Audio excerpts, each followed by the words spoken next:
Dear students, myself Dr. Vartika Jain, Assistant Professor in Department of Botany, Government Mir Agas College, Udaipur, would like to discuss in this video about ergastic substances, which is part of Botany Paper 2nd, Unit 2nd, BSc 2nd year.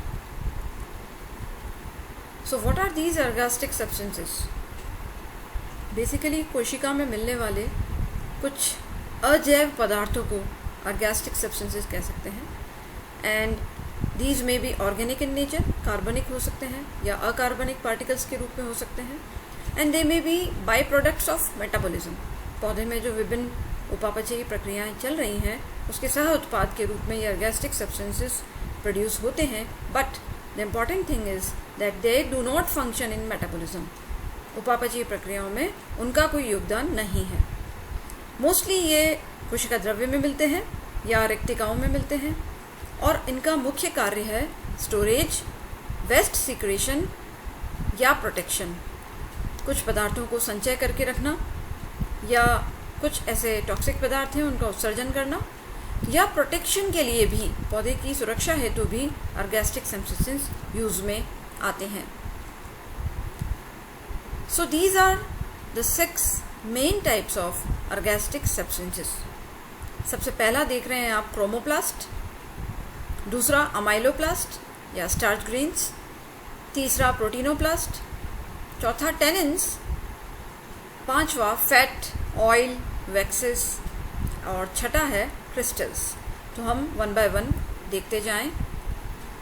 First है chromoplast. नाम से ही आप सभी परिचित हैं. Chrome word इसका तात्पर्य यही है कलर. प्लास्टेड्स शब्द से भी आप लोग सभी वाकिफ हैं. तो वे कोशिकाएं जिनमें कलर प्रोड्यूसिंग सब्सटेंसेस इकट्ठे हो रहे हैं they are known as chromoplast. Basically they are carotenoid containing bodies.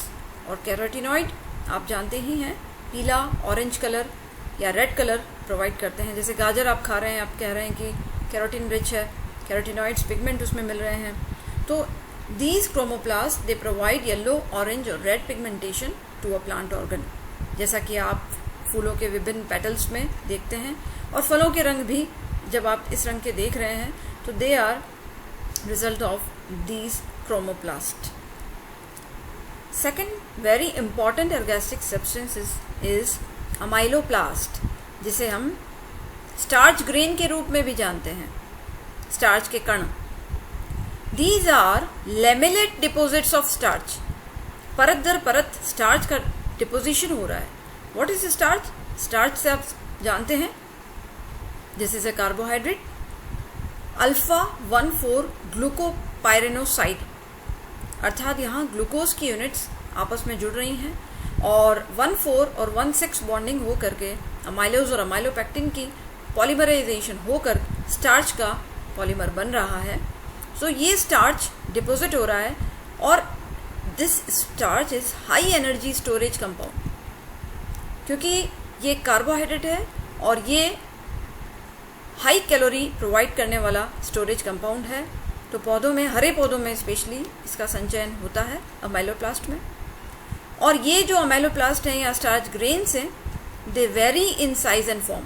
अलग अलग साइज में और शेप्स में ये आपको नज़र आते हैं पौधे में.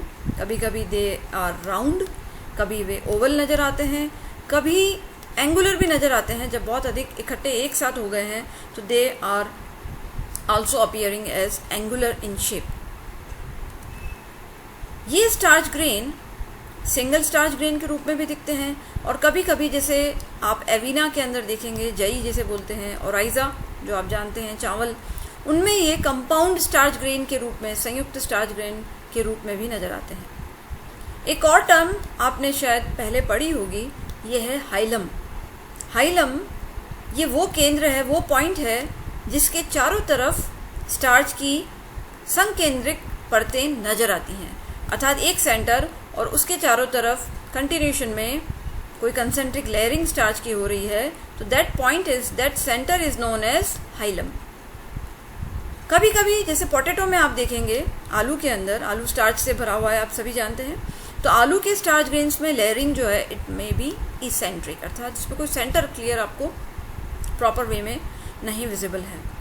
और ये लेयरिंग क्यों हो रही है, इसका कारण ये है अमाइलोस और अमाइलोपेक्टिन जिससे मिलकर स्टार्च बनता है उनका ऑल्टरनेशन हो रहा है, इस वजह से ये लेयरिंग बनती है। और इस प्रकार के स्टार्च ग्रेन कहाँ मिलते हैं? कॉर्टेक्स की कोशिकाओं में, वल्कुट की कोशिकाओं में, मज्जा की कोशिकाओं में, और वेस्कुलर टिश्यूज़ यानी जो जाइलम और फ्लोएम है उनकी कोशिकाओं में, पैरेन्काइमा सेल्स में, रूट्स में, स्टेम में, बल्ब स्केल्स में, राइजोम्स में, ट्यूबर्स में, फ्रूट्स में, और जो सीरियल्स हैं, जो हमारे विभिन्न प्रकार के जो ग्रेन्स हैं जिसमें आपका राइस, मेज, वीट, ये सभी आ जाते हैं, उनके एंडोस्पर्म भ्रूणपोष के अंदर भी ये स्टार्च ग्रेन भरे हुए दिखते हैं। और ये डायग्राम हमें विभिन्न प्रकार के स्टार्च ग्रेन्स प्रदर्शित कर रहा है। पहला starch grain, the A is depicting the single starch grain of potato, B is depicting starch grains which are found in wheat, गेहूं में पाए जाने वाले starch grain. C starch grain जो है they are compound starch grain, जहां आप देख रहे हैं एक से अधिक प्रकार के स्टार्च ग्रेन जुड़ गए हैं, ये पोटैटो में दिखता है। और डी आप देख रहे हैं, डी भी कंपाउंड स्टार्च ग्रेन को ही रिप्रेजेंट कर रहा है, और डी भी मिल रहा है एक और सीरियल एविना के अंदर, जई। और ई जो है it's representing eccentric starch grains which are observed in potato tubers. Potato जब आप आलू के कंद को काटते हैं और इवन आप उसे स्टेन करके जब देखते हैं आयोडीन के द्वारा, तो आपको ये स्टार्च कण बहुत इजीली दिख जाते हैं, तो जिसमें कंपाउंड स्टार्च ग्रेन भी मिल रहे हैं पोटैटो में और सिंगल स्टार्च ग्रेन्स भी मिल रहे हैं। Then we come to the next category, it is proteinoplast. नाम से ही पता चल रहा है कि ये वो कोशिका है जो कि अपने अंदर संचय कर रही है, किसका? प्रोटीन का संचय कर रही है। और ये प्रोटीन का संचय, ये प्रोटीन या तो एमॉर्फस शेप में होगा, इसकी कोई पर्टिकुलर शेप नहीं होगी, और या फिर क्रिस्टल के फॉर्म में प्रोटीन बॉडीज हो सकती हैं। और इसका बेस्ट एग्जाम्पल जिसे आप जानते हैं, जिसे आपने पढ़ा है definitely, this is aleurone grain. Aleurone grain कहाँ मिलते हैं?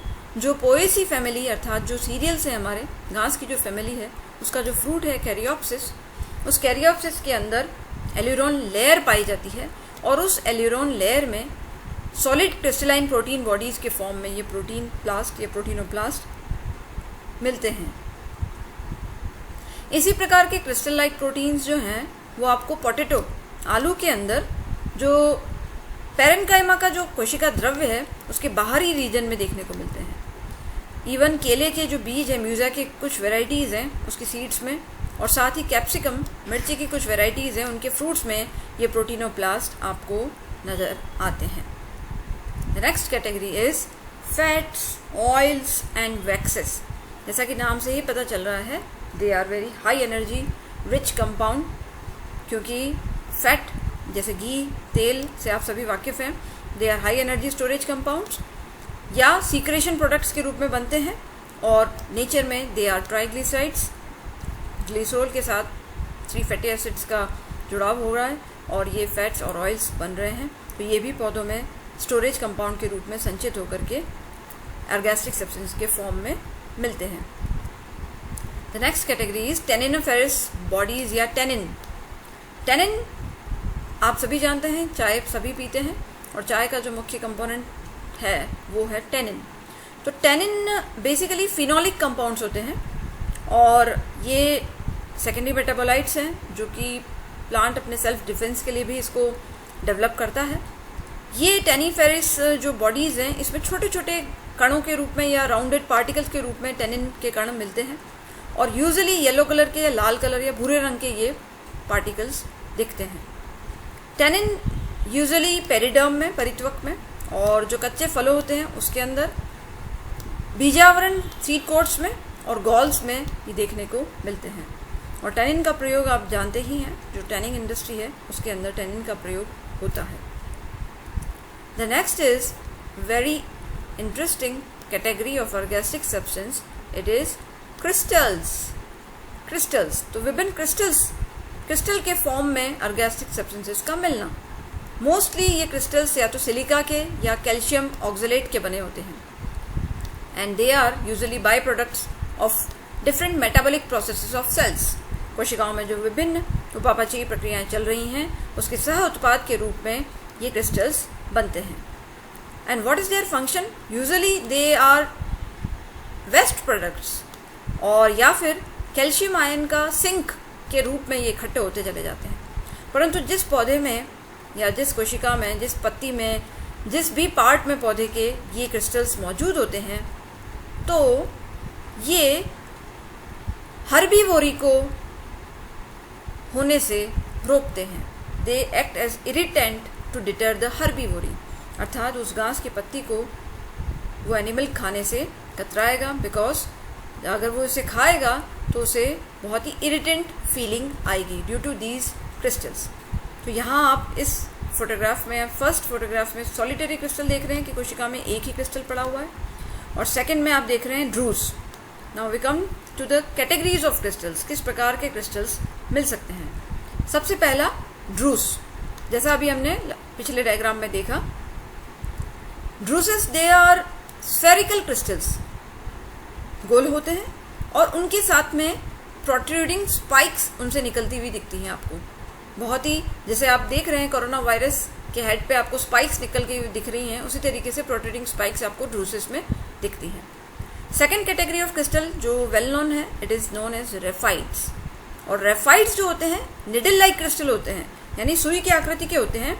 या तो सिंगल रेफाइट्स के रूप में मिलते हैं या फिर उनके पूरा ग्रुप का ग्रुप, बंडल्स के रूप में ये क्रिस्टल कोशिका में पड़े हुए होते हैं. Third type is styloids. Styloids जो होते हैं सॉलिटरी यानी सिंगल होते हैं, लंबे होते हैं और एंगुलर क्रिस्टल्स के रूप में कोशिका में मिलते हैं. और चौथा टाइप है प्रिज्मेटिक. तो नाम से ही पता चल रहा है कि ये प्रिज्म की आकृति में होंगे और छोटे छोटे क्रिस्टल्स होंगे. So this picture is showing raphites. First one is bundles of raphites and second one is single solitary needle shaped raphites. तो हमने पहले ही देख लिया कि ये बहुत लंबी संकड़ी कोशिकाओं के बने हुए क्रिस्टल्स हैं और इनकी ल्यूमन बहुत ही गुहिका बहुत संकड़ी हो जाती है. शार्पली टेपरिंग उनकी एंड वॉल है. खास बात है कि दे मे बी सेप्टेड और असेप्टेड, यानी ये जो निडल लाइक स्ट्रक्चर्स आपको दिख रही हैं इसमें सेप्टा पट भी हो सकते हैं और अपट भी हो सकते हैं, यानी पट रहित भी हो सकते हैं. And what is their use? They provide mechanical support and even tensile strength, यानी उसको प्रत्यास्थ क्षमता, उसको कोशिका को, उस पौधे के उस भाग को प्रत्यास्थ क्षमता भी ये प्रदान करते हैं और यांत्रिक सामर्थ्य भी प्रदान करते हैं. और अगर इनका सेक्शन काटा जाए, अनुप्रस्थ काट काटा जाए, तो अनुप्रस्थ काट में ये बहुभुजीय नजर आते हैं. तो this is the character of raphides कि वो पॉलीगोनल आपको नजर आएंगे टीएस में. Another a very important type of ergastic substance is known as cystolith. ये आपने पढ़ा भी होगा. तो ये डायग्राम आप देख रहे हैं फाइकस इलास्टिका की पत्ती का डायग्राम है और इसका एपिडर्मल के जस्ट नीचे वाली जो लेयर्स की सेल्स है उसमें आपको सिस्टोलिथ जैसे अंगूर के गुच्छे के समान भरा हुआ है वो दिख रहा है. Cystolith is basically it is calcium carbonate group, यानी कैल्शियम कार्बोनेट का क्रिस्टल बन गया है. और ये कैसे बना है कि इसके अंदर एपिडर्मल सेल के नीचे वाली कोशिकाओं जो हैं उनकी इंटरनल आउटग्रोथ हो गई है कोशिका भित्ति की, और वो बड़ी हो गई है आसपास की कोशिकाओं से साइज में एनलार्ज हो गई है. और ये जो स्पेशलाइज सेल जिसमें ये भरी हुई है, ये सिस्टोलिथ भरे हुए हैं, उन सेल्स को नाम दिया जाता है लिथोसिस्ट. और यूजुअली ये सिस्टोलिथ कैरेक्टर है उन पौधों के अंदर जिसमें मल्टीसीरिएट एपिडर्मिस मिलती है, जिसकी अधिचर्म जो है वो कई लेयर्स में है. और जैसा हमने पहले ही देखा कि they are larger than the adjacent epidermis cell, जो पास वाली कोशिकाएं उनसे इसकी साइज बड़ी हो जाती है इन लिथोसिस्ट की. और सिस्टोलिथ कैरेक्टर है स्पेशली आपको Apocynaceae family, Acanthaceae family, Moraceae, जैसा अभी देखा फाइकस आपने, फाइकस जैसे फाइकस रिलीजियोसा, पीपल, फाइकस की स्पीसीज आप सभी जानते ही हैं, फाइकस रिलीजियोसा, फाइकस बेंगालेंसिस. तो ये मोरेसी फैमिली के जो मेंबर्स हैं उसके अंदर, और अर्टिकेसी फैमिली के मेंबर्स जैसे कि अर्टिका यूरिन से बिच्छू बूटी जिसे आप कहते हैं उसके अंदर, एपोसाइनेसी का जैसे कनेर है, एकेंथेसी का जैसे अड़ूसा है. तो इन सब के अंदर इनके कुछ जो प्लांट्स हैं, प्लांट स्पीशीज़ हैं, उनके अंदर सिस्टोलिथ पाए जाते हैं. So with this I and ergastic synthesis. Thank you very much.